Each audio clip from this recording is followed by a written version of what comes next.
រឿងនិស្ស័យស្នេហ៍សមុទ្រទឹកភ្នែកភាគទី1ផ្ដើមរឿងទីក្រុងញូវយ៉កសហរដ្ឋអាមេរិកប្រទេសមហាអំណាចដែលស្ថិតនៅលំដាប់ជួរមុខក្នុងពិភពលោកដែលប្រមូលផ្ដុំទៅដោយពួកអ្នកមាននិងមហាសេដ្ឋីជាច្រើនកំពុងតែសង្ងំរស់នៅយ៉ាងសុខស្រួលក្នុងគំនរមាសប្រាក់អមដោយភាពស៊ីវិល័យប្រណិតនិងភាពល្បីល្បាញនៃកេរ្តិ៍ឈ្មោះរបស់គ្រួសារនីមួយៗដែលបានខំកសាងឡើងយ៉ាងប្រកួតប្រជែងគ្នាបំផុតភូមិគ្រឹះមួយដែលមានភាពលេចធ្លោនិងស្រស់ស្អាតដាច់ជាងគេនៅចំកណ្ដាលទីក្រុងដ៏ធំស្កឹមស្កៃមួយនេះត្រូវបានលាតខ្លួនយ៉ាងមានអំណាចនៅលើទីធ្លាដីរាប់រយហិកតាបញ្ជាក់ពីអំណាចរបស់ត្រកូលមួយនេះច្បាស់ដែលគ្រប់គ្នាស្គាល់ថាគឺជាគ្រួសារមហាជំនួញនៅក្នុងប្រទេសផ្លូវចូលដ៏វែងអន្លាយអមទៅដោយសួនផ្កាដ៏ធំទូលាយតាំងពីខ្លោងទ្វារចូលភូមិគ្រឹះរហូតដល់មុខរង្វង់មូលដែលមាននិមិត្តសញ្ញាកូនប្រុសទេវតាអាក្រាតកាយមានស្លាបបាក់សីដុះនៅនឹងខ្នងកំពុងតែឈរលើកធ្នូយ៉ាងស្រស់សង្ហានោះក៏កំពុងតែមានរថយន្តស៊េរីទំនើបមួយគ្រឿងពណ៌ខ្មៅរលោងដែលគ្រប់គ្នាស្គាល់ថាជារថយន្តស៊េរីទំនើបបង្អស់ក្រោយគេបង្អស់របស់ពិភពលោកត្រូវបានផលិតមានតែមួយគ្រឿងប៉ុណ្ណោះនៅក្នុងពិភពលោកនេះដូច្នេះហើយទើបរថយន្តនេះក្លាយទៅជារថយន្តរបស់បុរសមុខសង្ហាខាប្រលឹងនិងមានឥទ្ធិពលម្នាក់ឈ្មោះថាអាត្រេហារីនសិនគ្រាន់តែរថយន្តបត់ចូលក្នុងភូមិគ្រឹះភ្លាមរហ័សឲ្យពួកអ្នកបម្រើនាំគ្នាចេញមកទទួលយ៉ាងប្រសាទដើម្បីជាកិច្ចស្វាគមន៍នៃការមកដល់របស់កូនប្រុសពៅនៃត្រកូលអភិជនមួយនេះមិនយូរប៉ុន្មានផងក្បួនរថយន្តដ៏វែងអន្លាយក៏បានមកចតនៅពីមុខភូមិគ្រឹះតែម្ដងភ្លាមនោះទ្វាររថយន្តក៏ត្រូវបានរបើកឡើងដោយដៃអង្គរៈ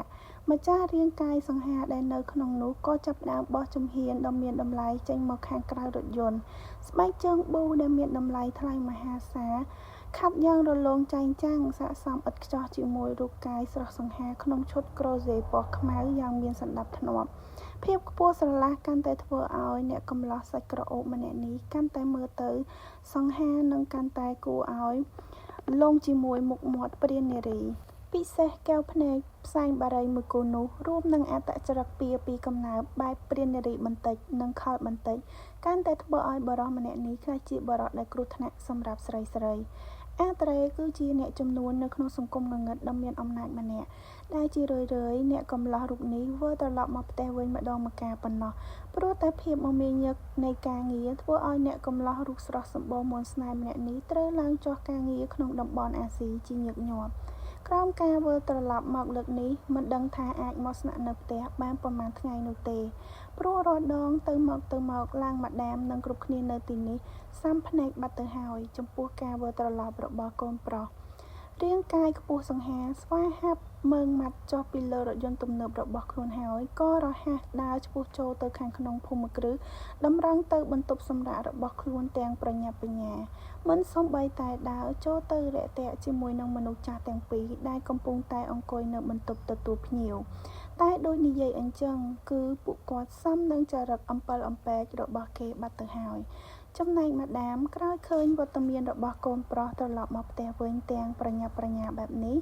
គាត់ក៏មិនស្រឡះទើបស្រែកសួរកូនពីចម្ងាយដោយក្តីងឿងឆ្ងល់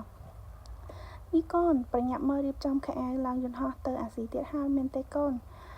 ម៉ាដាមថេរ៉េសាគាត់និយាយទាំងមើលធ្លុះនៅចិត្តរបស់កូនកំឡោះក្បាលខូចរបស់គាត់ទោះចរិតកូនខើបន្តិចប៉ុន្តែម៉ាដាមស្រឡាញ់ណាស់ថ្នាក់ថ្នមកូនតាំងពីតូច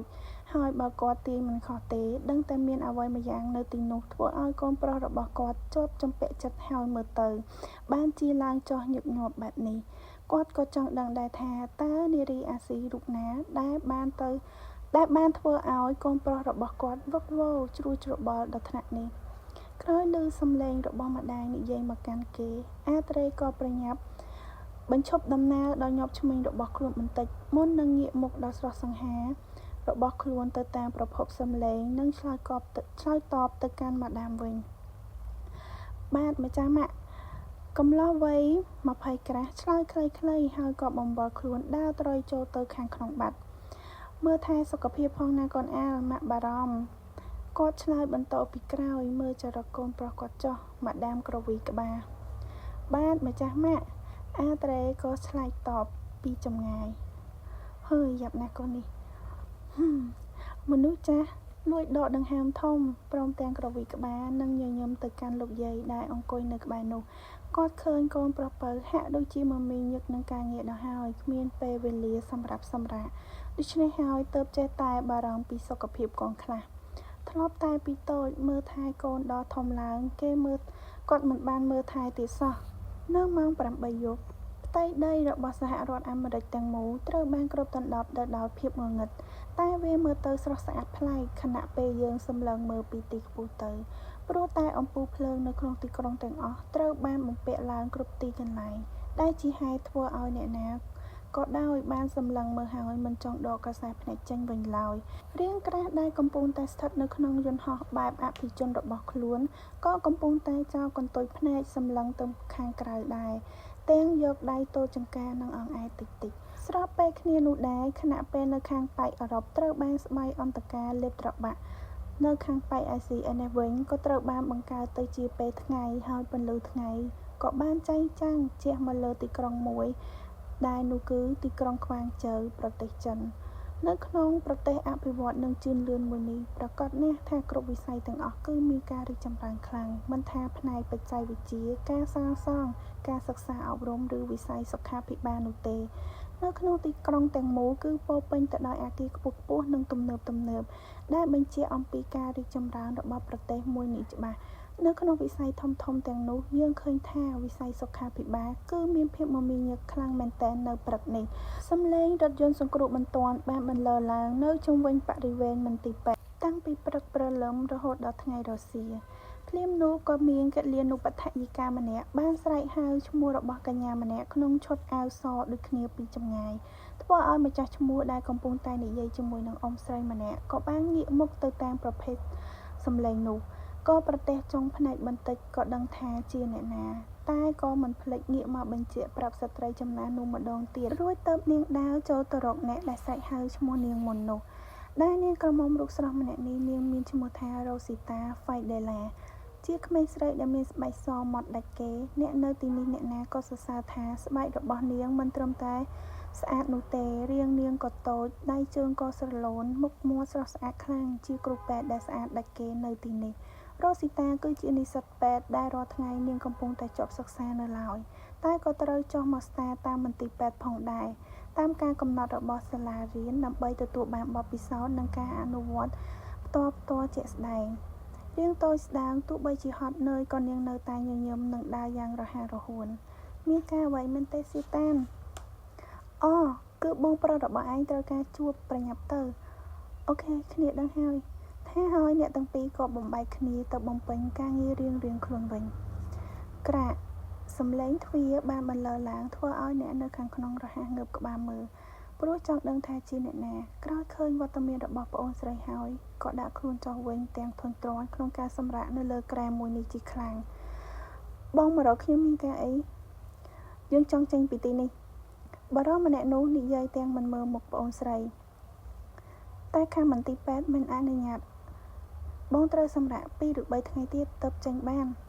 រៀងតូចនិយាយទាំងមើងម៉ាត់ឯងក៏នាំយើងចេញទៅយើងមិនចង់ដេកលើគ្រែពេទ្យឈួតឡប់នេះស្អីទេវាគួរឲ្យធុញទ្រាន់ណាស់សម្រាប់ទៅខ្ញុំមានការងារត្រូវធ្វើបន្តទៀតបើគ្រាន់តែរករឿងនាងមិននិយាយជាមួយទេភ្លាមនោះកាយតូចក៏បានដើរចាក់ចេញមកវិញទាំងអារម្មណ៍មិនល្អ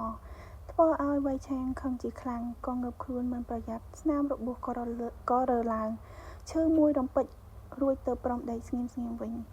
ពេលសម្រាប់ពីការងារបន្ទាប់ពីការបំពេញការងារមួយថ្ងៃនាងស្ទើរតែអស់កម្លាំងពីខ្លួនរលែងទៅហើយរ៉ូស៊ីតាក៏មានការងារត្រូវធ្វើបន្តទៀតនៅពេលរាត្រីផងដែរដើម្បីរកប្រាក់ចំណូលបន្ថែមជំនួយដល់ការសិក្សារៀនសូត្ររបស់នាង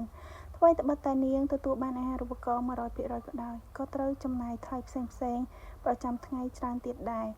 នាងទៅត្រឡប់មកដល់ផ្ទះវិញងូតទឹកសម្អាតខ្លួននិងរៀបចំខ្លួនយ៉ាងស្រស់ស្អាតភ្លាមនោះទូរស័ព្ទនៅក្នុងកាបូបដៃរបស់នាងក៏បានរឡើងរ៉ូស៊ីតាប្រញាប់ទាញទូរស័ព្ទដៃមកមើលក៏ឃើញថាជាលេខរបស់សៀវតានខលមកទើបនាងក៏រហ័សទទួលដែលតាមពិតទៅអ្នកទាំងពីរគឺជាមិត្តស្នេហ៍នឹងគ្នាខ្លាំងណាស់ក្រោយបញ្ចប់ម៉ោងការងារនៅមន្ទីរពេទ្យអ្នកទាំងពីរក៏មានការងារក្រៅម៉ោងដូចគ្នាគឺជាអ្នកច្រៀងចម្រៀងនៅក្នុងបារពេលរាត្រីមួយកន្លែងជាមួយគ្នាផងដែរព្រោះតែជីវិតក្រលំបាកដូចគ្នាទើបត្រូវបង្ខំចិត្តធ្វើណាមួយបានលុយធីបរៀងច្រើនគួរសមដែរនៅក្នុងមួយយប់ តែងខ្លួនរួចឬនៅចាំគ្នាជិះតាក់ស៊ីទៅទទួលណាអូខេខ្ញុំរួចហើយដាក់ទូរស័ព្ទចុះរៀងតូចសម្លឹងមើលរូបរាងខ្លួនឯងនៅក្នុងកញ្ចក់ដែលនាងបានបន្លំខ្លួនដោយយកឡេលាបស្បែកឲ្យខ្មៅមកលាបឡើងពេញខ្លួនព្រោះបើនាងមិនធ្វើដូច្នេះទេវាពិតជាគ្រោះថ្នាក់ណាស់ធ្វើដូច្នេះទើបគ្មានអ្នកណាចាប់អារម្មណ៍ជាមួយនឹងនារីស្បែកខ្មៅដូចជានាងការពារវាប្រសើរជាងព្យាបាល